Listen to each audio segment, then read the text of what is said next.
చెందిందే తప్ప సామాన్యుడి చిరకాల వాంఛన తీర్చలేకపోయింది ఆనాటి ప్రభుత్వం.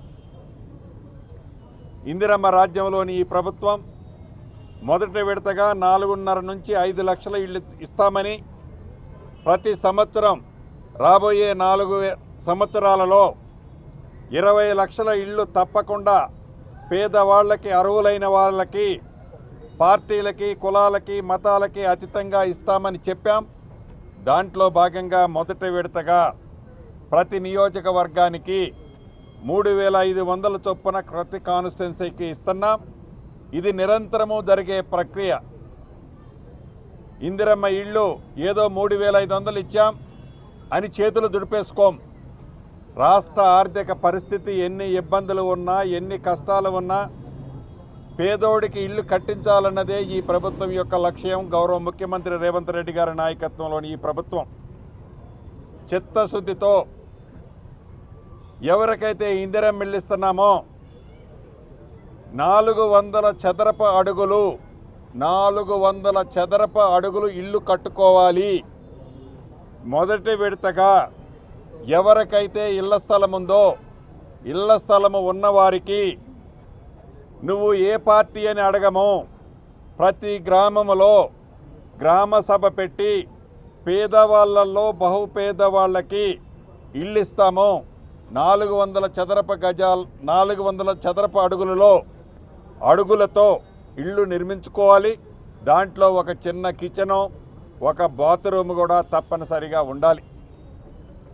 4 విడతలుగా ఈ 5 లక్షల రూపాయలు ఇస్తాం.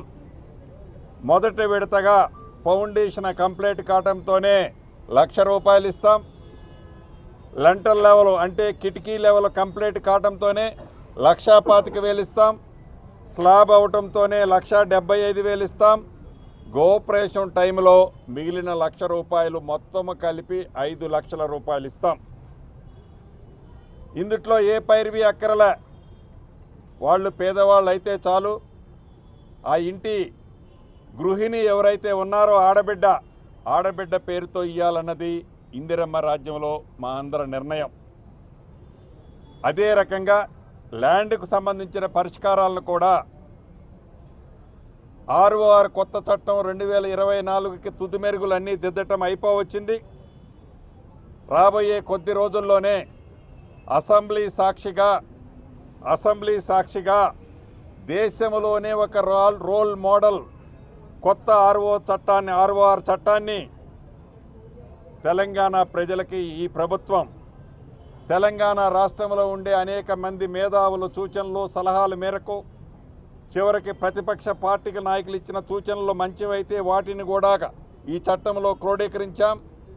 అద్భుతమైన చట్టాన్ని, ROR చట్టాన్ని ఇవ్వబోతున్నాం.